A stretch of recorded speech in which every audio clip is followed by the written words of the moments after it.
Quando a gente pensa em família, a gente pensa em algo sagradíssimo, que está no coração de Deus, que está no centro de todas as intenções da graça. Família. Família. Deus seja louvado. O que está acontecendo aqui, neste momento? Nós costumamos a observar as coisas dentro da perspectiva daquilo que a gente consegue enxergar. Vocês estão aqui num templo, num lugar confortável, ao lado de pessoas excelentes. Tem alguém aqui na frente com a Bíblia aberta. Mas o que está acontecendo aqui, do ponto de vista espiritual? Aquilo que nós não podemos enxergar. Aqui está repleto de anjos de Deus. Vocês conseguem discernir isso espiritualmente pela fé? Conseguem? Tem anjos de Deus, mas tem anjos que não são de Deus. Há uma guerra, uma batalha. Como nós vimos ontem, Jesus apresentou esta batalha de uma forma muito simples. De um lado há um ladrão, que veio somente para roubar, matar e destruir. Mas ele veio para que tenhamos vida e vida em abundância. Cristo Jesus encontra-se aonde neste momento? Aonde? Santuário celestial. Que parte do santuário celestial? Santíssimo. Ele está em seu trono. Fazendo o quê? Ele é um advogado em nossa defesa, é um juiz para nos absolver. Ele é um noivo em bodas. Muita coisa está acontecendo agora, neste momento. E o que está ocorrendo aqui com a gente é algo que implica de uma forma profunda em toda essa estrutura do plano da redenção. Você tem uma conjuntura, você tem um contexto familiar. O seu contexto conjugal, o seu contexto com seus filhos, com seus parentes e etc. Há uma batalha sempre muito grande quando a gente fala em relacionamentos.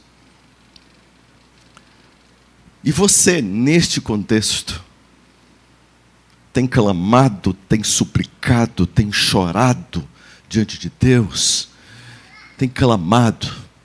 Faça isso sempre com essa visão mais aberta do mundo espiritual, do que está acontecendo.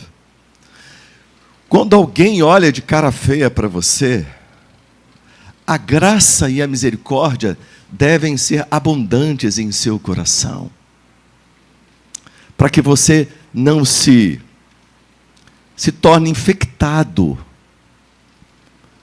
por esse esquema do ladrão que veio para matar, roubar, destruir. E assim, com essa consciência, a gente vai andando com um discernimento maior. A gente tem a tendência de viver assim, sem uma percepção das coisas. E é necessário que os filhos de Deus tenham consciência, tenham discernimento, e não andem de forma ingênua diante do mundo espiritual. Porque os ingênuos serão esmagados pelo diabo. Existe um campo de batalha. E nós vamos compreendê-lo melhor a partir de agora. Vá abrindo a sua Bíblia em Ezequiel 3. Ezequiel 3. A partir do verso 7.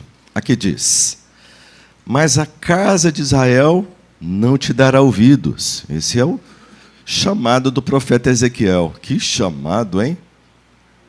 Que chamado. O seu público-alvo, que a minha casa não te dará ouvidos, Ezequiel. Mas eu estou te enviando para falar a esta casa. E aqui diz, por quê? Porque não quer dar ouvidos a mim. Não quer. Pois toda a casa de Israel tem o quê? Obstinada. Tem o quê? Afronte. Obstinada. Afronte. Tem afronte obstinada. Preste atenção nesse detalhe. Tem afronte obstinada. E dura de coração. Eis que te fiz duro o teu rosto contra o rosto deles. E dura o quê? A tua fronte. Contra a sua fronte. Fiz a tua fronte como diamante.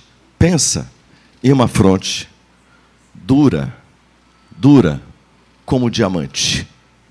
Não entra nada. Não entra nada.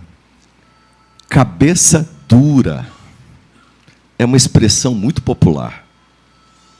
Fronte obstinada. Impenetrável. Olha que triste. Verso 9, fiz a tua fronte como diamante, mais dura do que a perdeneira. Não os temas, pois, nem te assuste com o seu rosto. Porque são o quê? Casa rebelde. Casa rebelde. Vamos para Apocalipse 3, 7. Desculpa, Apocalipse 7, verso 3. Aqui diz: não danifiqueis nem a terra, nem o mar, nem as árvores, até selarmos aonde? Na fronte, na testa, no frontal entre os olhos, os servos do nosso Deus. Deus tem um selo, e Ele quer colocar esse selo aonde? Na testa, na fronte. Apocalipse 13, por gentileza. Apocalipse 13, verso 16. Aqui diz: a todos, os pequenos e os grandes, os ricos e os pobres, os livres e os escravos, faz que lhe seja dada certa marca sobre a mão direita e sobre a fronte. Há um sinal do ladrão, aquele que veio para matar, roubar e destruir, que pretende ser colocado na fronte. Me parece que existe uma certa disputa pela fronte. A minha fronte, a sua fronte, está em questão aqui nesta batalha. Há uma disputa. Todos querem selar a nossa fronte. Há, em João 10:10, aquele que veio para matar, roubar, destruir, que quer fazer tudo isso a partir da minha fronte. Mas Cristo veio para que tenhamos vida e vida em abundância. E isso ocorre a partir da minha fronte. Vamos para Deuteronômio 11, por gentileza. Deuteronômio 11, verso 18. Aqui diz: ponde, pois, estas minhas palavras no vosso coração e na vossa alma.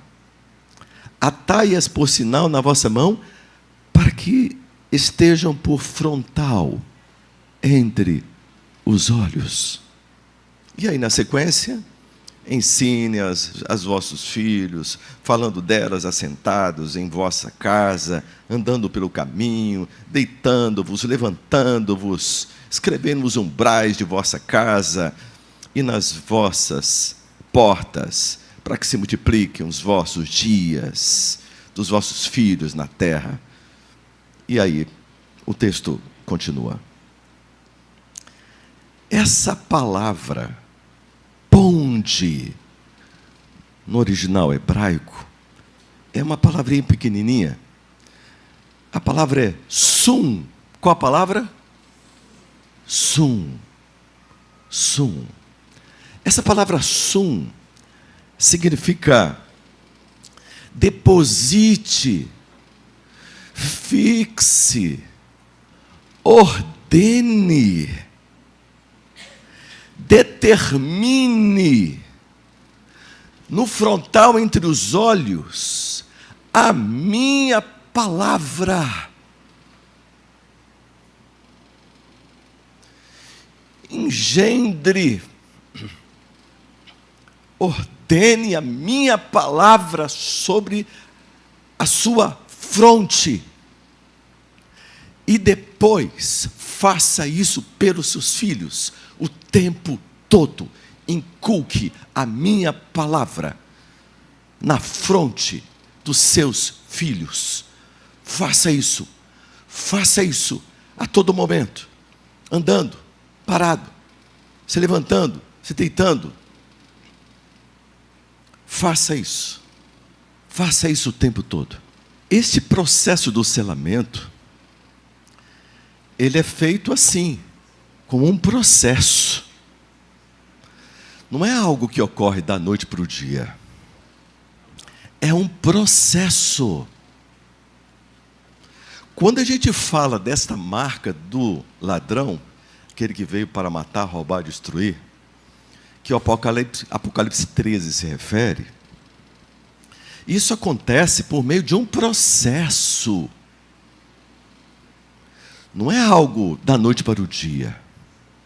Isso tem a ver com o modo como você vive, o seu estilo de vida, como você trata a lei de Deus, como você se conduz o seu coração e a sua família no santo sábado do Senhor. As pequenas concessões, os comportamentos extremamente relaxados, convenientes, vai aos poucos construindo uma marca de domínio satânico. E isso é muito grave. O selo do Deus vivo depende desta relação constante com Deus. Ponde na sua mente, ponde no seu frontal as minhas palavras. Ontem a gente deu uma olhadinha para isso daqui, essa máquina fantástica, que quanto mais a gente estuda, menos a gente conhece. É algo realmente incrível. Ontem conversamos, fizemos uma introdução, mas hoje vamos ir um pouquinho mais. Vamos avançar um pouquinho mais. Lobo parietal. Fica aqui em cima. Vem aqui em cima. Lobo parietal. O lobo parietal, dentre várias coisas, mas ele é o responsável em oferecer todas as percepções sinestésicas do tato, sentido do tato, a dor, todas as percepções, tato. Aqui, o lobo occipital, que fica bem aqui atrás, lobo occipital, ele está intimamente relacionado com a visão. A visão. Tato, visão. Agora, o terceiro está aqui, o lobo temporal fica bem aqui, no sistema límbico. Sistema límbico, popularmente, para facilitar, as pessoas chamam de o cérebro emocional. o sistema límbico, essa área aqui no meio, ó. Lobo temporal tem a ver com a audição. E a fé vem pelo ouvir. E ouvir da palavra de Deus. E os cientistas descobriram algo extraordinário. Aqui, ó, nesse ponto aqui, do sistema límbico, existe o circuito da fé. Existe um equipamentozinho no nosso cérebro responsável pela fé. O ser humano, ele é essencialmente crédulo. Ele vai acreditar em alguma coisa, porque isso é natural para ele. Ele foi construído para funcionar assim. A fé, tem que ter fé demais para ser um ateu. Tem que ter fé demais para crer no evolucionismo. E assim por diante, os homens vão colocando o seu coração e a sua fé aonde eles querem. Mas isso é da estrutura do ser humano, a fé. Existe um circuito da fé. Existe uma região no cérebro destinada a gerenciar com as percepções mais finas, mais sofisticadas, a fé. Olha que coisa incrível. Tato, a visão, a audição. E cadê os outros dois? Os sentidos químicos. O sentido do olfato, o bulbo olfativo que fica aqui em cima, ele percebe tudo. Nossa, que cheiro amadeirado. Nossa, que cheiro adocicado. Nossa, que cheiro. Esse eu não gosto. Ah, aquele é muito bom. Cheiro. É uma percepção química. E o paladar, a língua toda mapeadinha para perceber o amarguinho do jiló. Quem gosta de jiló aqui? Deixa eu ver aqui. Oh, quase a igreja toda em peso gosta de jiló. Mas que coisa boa. Jilózinho, assadinho, bem tostadinho. Não?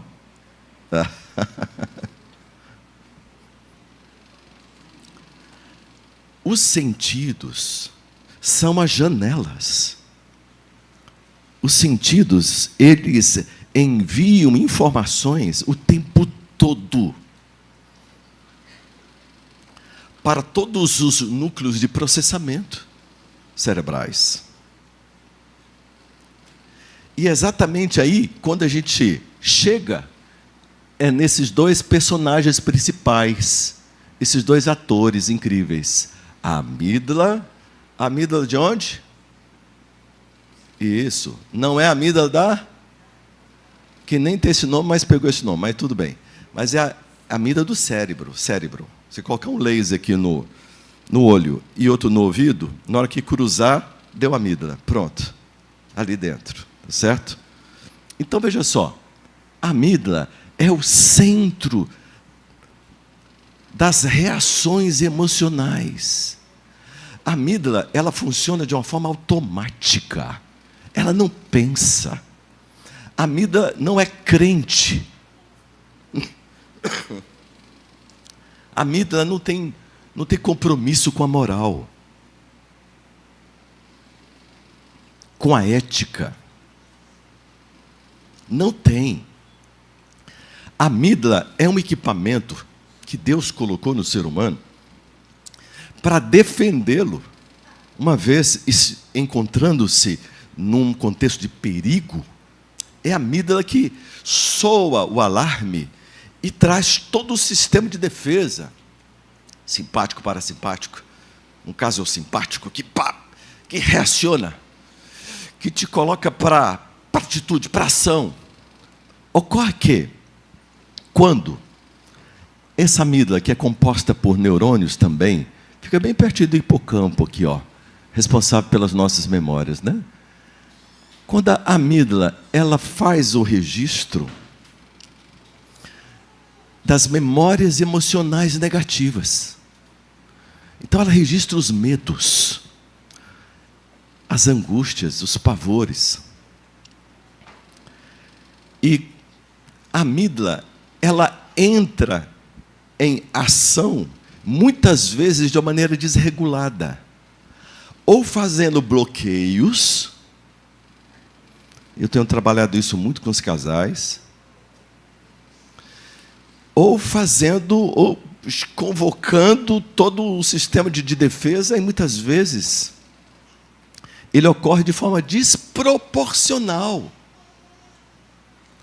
Você já chegou para sua esposa e disse assim: calma, meu bem, calma, calma. Eu só fiz uma observação, calma.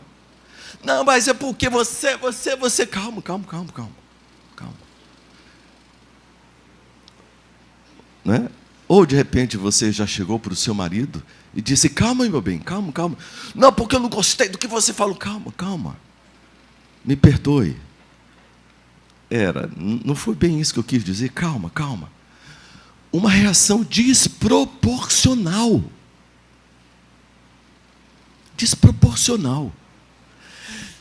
Vou me defender de algo que não precisaria disso. Entende? De repente você está caminhando numa calçada e você vê uma serpente. E você entra em pânico. Mas não era uma serpente, era um galho seco. Mas a amígdala, ela entrou em ação, e você agora terá o comando do seu cérebro sequestrado pela amígdala e por todos os seus ímpetos, impulsos. Agora, o que a palavra de Deus está nos entregando é a solução. E a solução está aqui, na testa, no frontal entre os olhos. Está aqui, lobo frontal. Aqui, O que é o lobo frontal? É a sede do comando racional. É pelo lobo frontal que eu acolho princípios e valores. É pelo lobo frontal que eu posso ter acesso à presença do Espírito Santo, compreendendo a palavra. E aí, há um processo de crescimento e expansão. A neuroplástica, ela vai mostrar, a neuroplasticidade, ela vai mostrar que o cérebro, ele pode produzir novos neurônios. Que há uma expansão desta área. E a orientação de Deus, a palavra de Deus diz que a solução é sum. O que é sum? Ponde na testa a minha palavra. Coloque aqui, na minha testa, onde fica todo o sistema executivo cerebral. Meu sistema inibitório funciona aqui. É aquele que imediatamente intercepta uma ação automática da amígdala entre o desejo e a realização. Ele entra no meio e diz: calma, não faça isso. Não faça isso. Você é casado. Calma, não faça isso. Você é uma pessoa adulta. Você pode conversar, você pode dialogar. Você pode fazer diferente. Calma.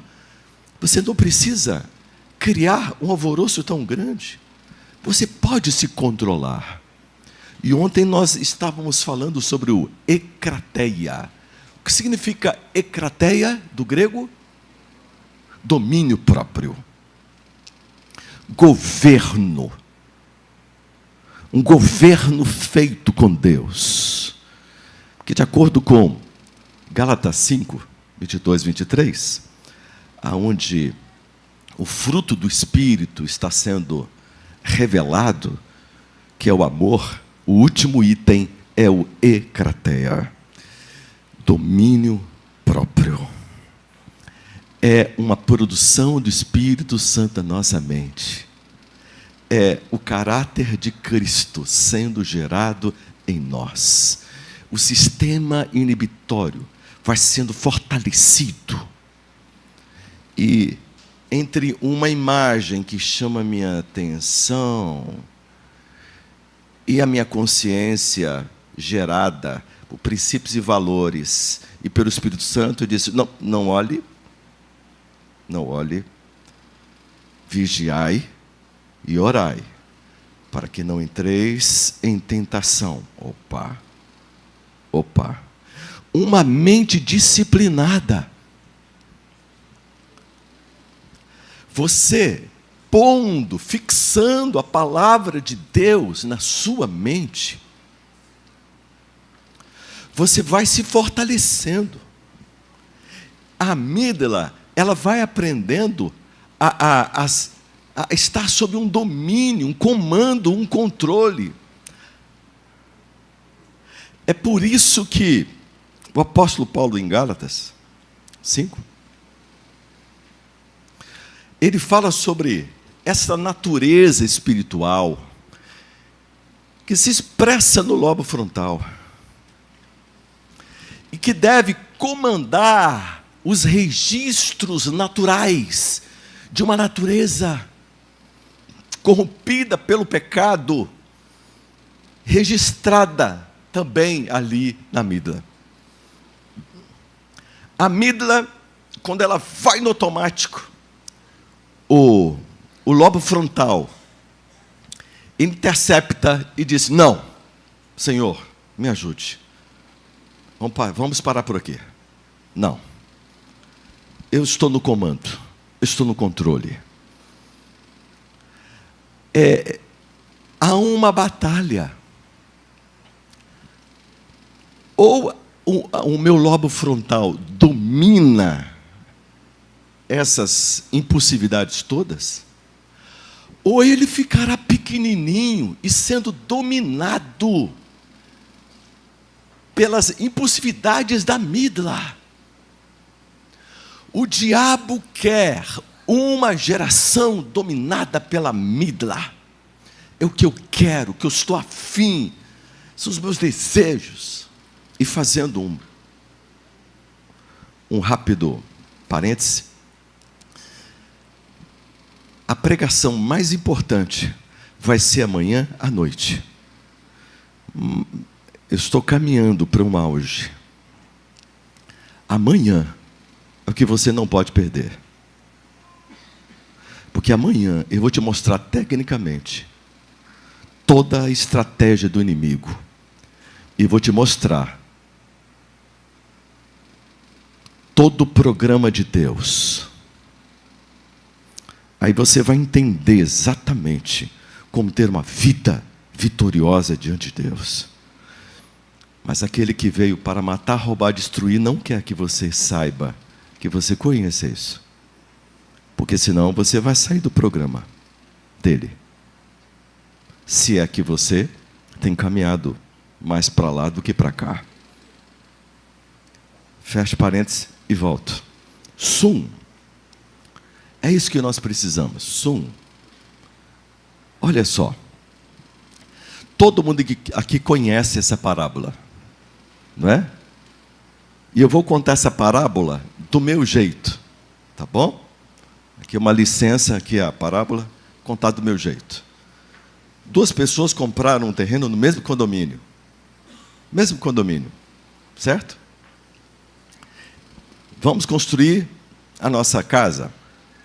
Um começou a investir na fundação. E os 2 tiveram uma surpresa. Essa fundação vai sair muito mais cara. O custo vai ser bem mais alto, porque a gente não consegue encontrar facilmente a rocha. E um tomou a decisão. Não, acho que já está bom, já está bem aprofundado. Tudo certo. Não precisa mais, vou gastar muito dinheiro. Não há necessidade. E ele ficou por ali. Não se aprofundou no alicerce. O outro disse, não, eu posso gastar tudo que eu tenho, só no alicerce. Mas eu quero um alicerce seguro. Tem que dar na rocha. Tem que dar na rocha. E ele gastou um bom dinheiro. Se esforçou um bocado. Gastou mais tempo para construir. Mas ele foi até dar na rocha. Deu na rocha, sedimentou, segurou, terminou a casa.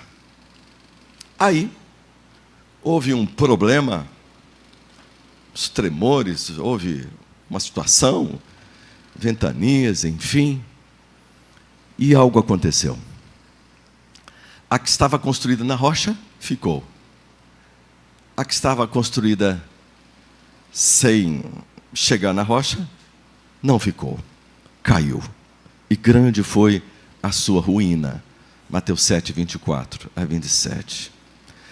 O que eu quero chamar a sua atenção aqui? Dois níveis. Um nível superficial. A experiência no sum. Mas, assim, aquilo que dá para o gasto. Tá, tudo bem. Palavra de Deus. Um pouquinho. Não precisa exagerar. Mais um pouquinho, tal. Pronto. É suficiente para me dar base, para me dar estrutura. Eu sou cristão. Eu amo Jesus. Está tudo certo. Agora, existem pessoas que não se conformam. Elas querem mais e mais. Elas querem a rocha. Elas querem entrar em contato com algo mais profundo de Deus. Elas não se conformam com o conhecimento superficial de Deus. Elas não se conformam em frequentar esse grupo da superficialidade, que qualquer coisa é demais. Não, elas estão ávidas por uma experiência mais profunda, mais completa. Tem que dar na rocha. E elas procuram, têm um coração aberto para isso, têm um desejo na alma por isso. Quando vier a grande dificuldade, adivinha quem ficará em pé? Tem uma outra parábola que fala sobre esses níveis também de profundidade. Um semeador meio diferente. Jesus arrumou um semeador muito fora da normalidade. Porque que semeador que vai sair por aí jogando semente pelo caminho? Ei, ficou doido, é? Que semeador que vai sair por aí jogando sementes entre as pedras? Jogando entre os espinhos? Que história é essa? Finalmente o quarto jogou em terra boa, óbvio. Em terra boa, o que vai acontecer? A probabilidade é que tenhamos um excelente resultado em terra boa. Ok? À beira do caminho, tão superficial, na relação com Deus, recebe, que bate na testa, resvala e cai, nem entra.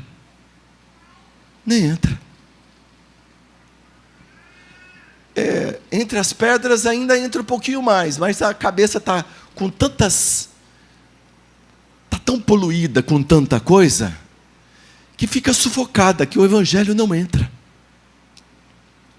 Ou às vezes caiu e entrou um pouquinho mais, e você diz, meu Deus, eu preciso disso. Mas sem reformas na vida, sem a preparação dessa terra, os espinhos acabam sufocando.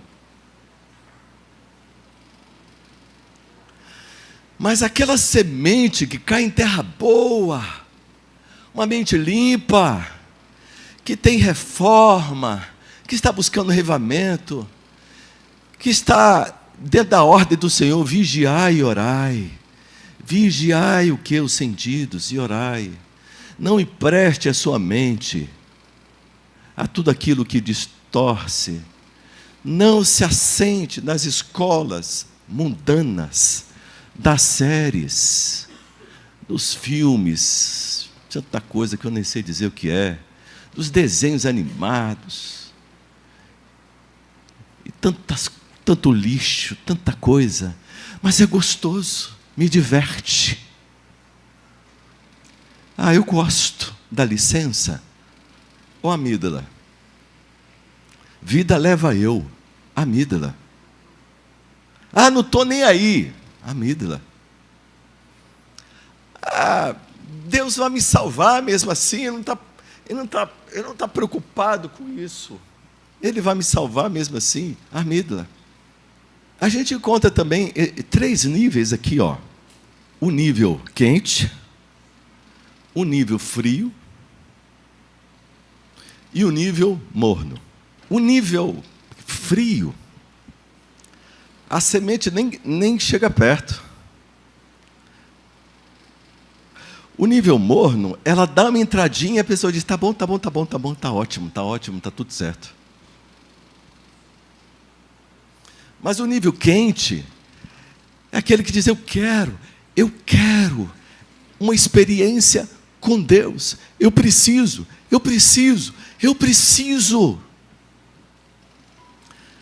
Um coração inquieto, anelante, como do salmista, que comparou-se com uma corça sedenta pela água.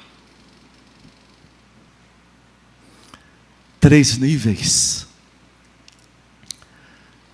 O maior desafio, de acordo com Jesus, é tocar o coração do morno. Detesto exageros. Sou do meio termo, do equilíbrio. Nem demais para lá, nem demais para cá. A gente não precisa exagerar. A gente também se cansa. Não é assim. Quando Deus criou o ser humano, Ele criou com essas fontes altamente dopaminérgicas.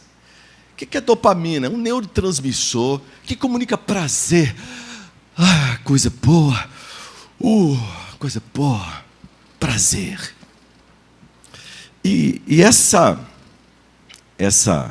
esse neurotransmissor, ele é muito importante na estrutura mental. E Deus entregou 4 coisas altamente dopaminérgicas. A primeira coisa, relação com Deus. Não há nada mais dopaminérgico do que uma relação de profunda intimidade com Deus. É algo maravilhoso. Foi o primeiro presente que Deus deu para a humanidade. Prazer. Relacionamento com Deus. Prazer. Segundo, o trabalho. O trabalho. O homem e a mulher amavam o trabalho. Terceiro, a comida. Altamente dopaminérgico. Prazer. E quarto, o sexo. O sexo. Olha só.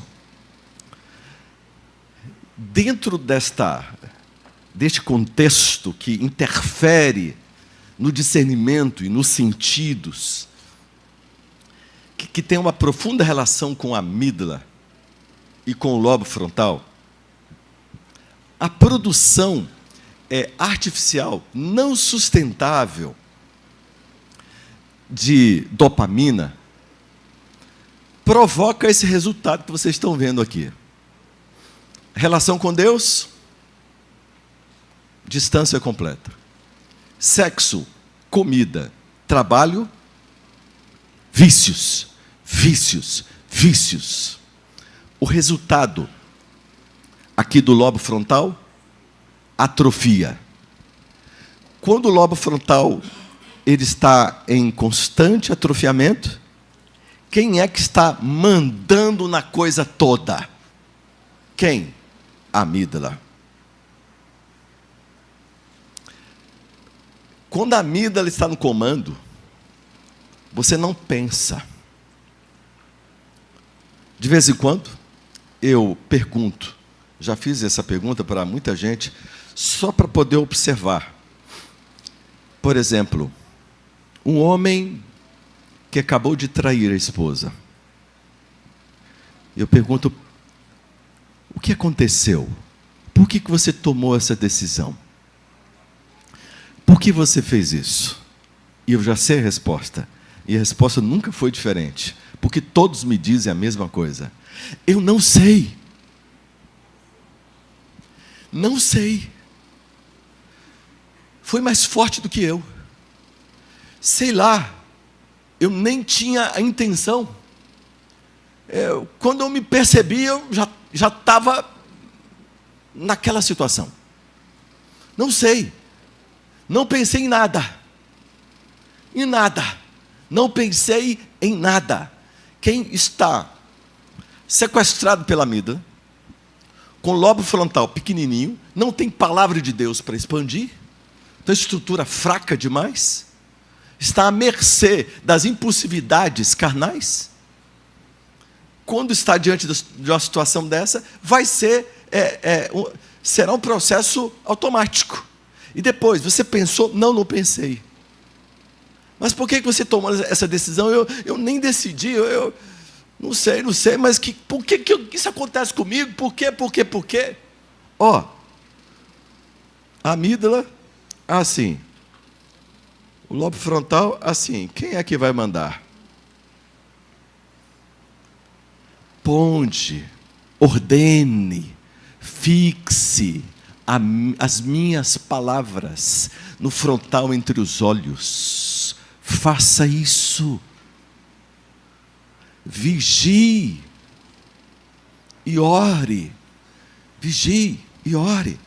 Ontem eu estive falando para vocês também que a humanidade está operando aqui, ó, na base da amígdala. Paixão, gula, apetite. Produza qualquer evento com essa receita que vai ser um sucesso. No sentido de público. Dê pão e circo, como o filósofo falou. E o povo? Agora, produza algo na razão, no juízo e no discernimento.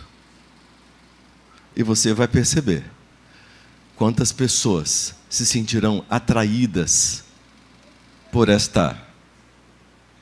convite.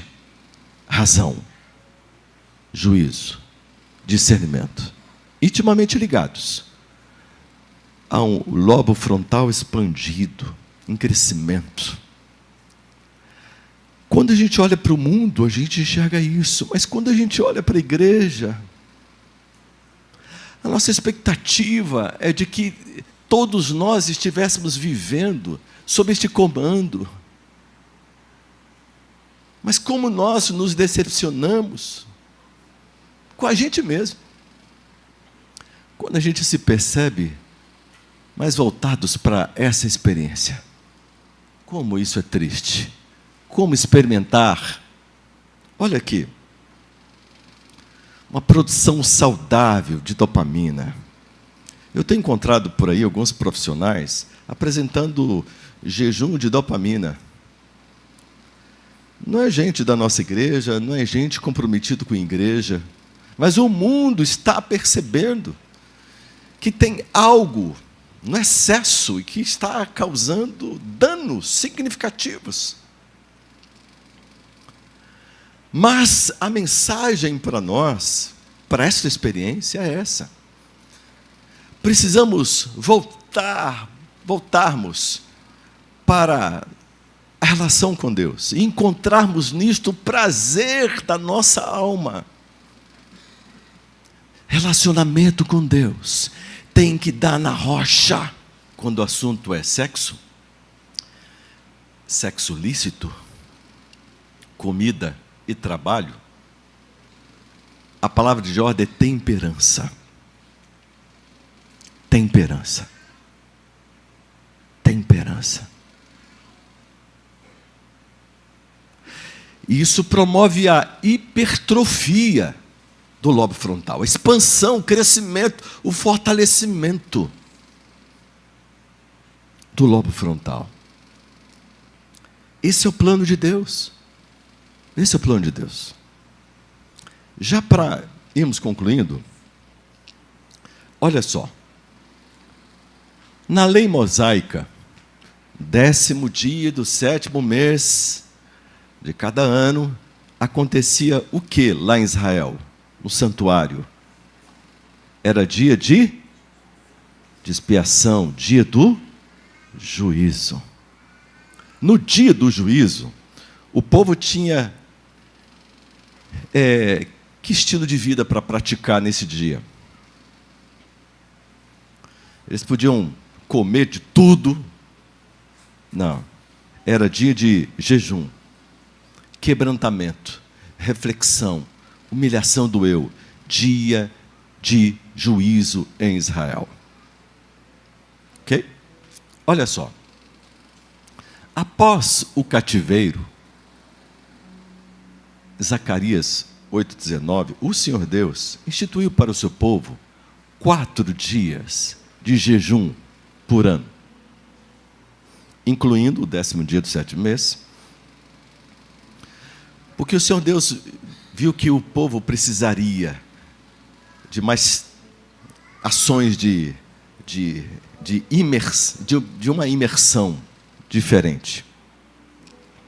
Quando Cristo esteve aqui, os líderes religiosos, pela conta deles, eles instituíram toda segunda e quinta-feira, tradição judaica. Inclusive, eles criticaram muito Jesus, porque Jesus não entrou no programa deles. Mas hoje nós nos encontramos aqui, no tempo do fim. Laodiceia, igreja do juízo. A partir de 1844 para cá, nós entramos no tempo profético chamado o quê?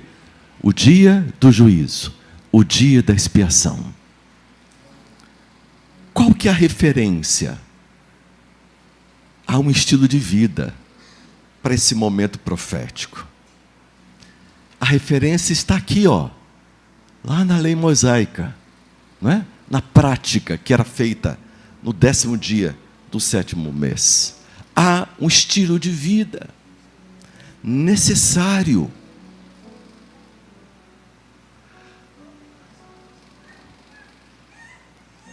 O estilo de vida necessário. Queridos, o inimigo de Deus, aquele que veio para matar, roubar e destruir, ele tem um programa em andamento. Mas Cristo veio para que tenhamos vida e vida em abundância. Amanhã nós vamos falar sobre esse estilo de vida. Amanhã nós vamos entrar um pouco mais na guerra, nos detalhes desta guerra, tomando como base toda a estrutura do nosso da nossa personalidade. Toda a estrutura da nossa personalidade. Deus quer um povo diferenciado, com estilo de vida de quem realmente tem a consciência de que está vivendo no dia do juízo. Daquele que está hoje vivendo um processo de aprofundamento e de busca pela consolidação ou a busca para alcançar a rocha. Aqueles que estão vivendo essa experiência do sum, ordenar, fixar, buscar as palavras de Deus, a palavra de Deus na sua fronte, Hoje, você pode estar no processo do selo de Apocalipse 13, do inimigo, e achar que está tudo bem. A casa vai cair.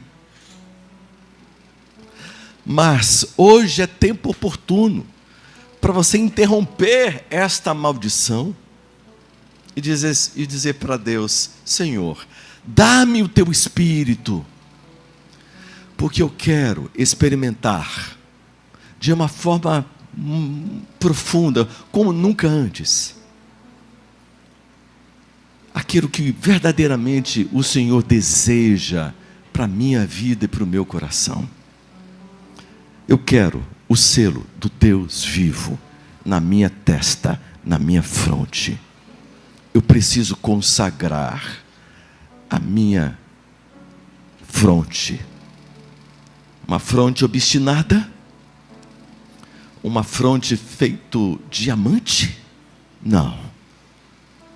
Não podemos viver esta experiência tão trágica. Eu quero uma fronte aonde o Espírito Santo habite, onde ele possa habitar. 1 Coríntios 6, 19, 20. Não sabeis vós que sois templos do Espírito Santo? O único acesso que o Espírito Santo tem a nós é por meio do lobo frontal. É aqui que ele reside. É aqui que ele se estrutura.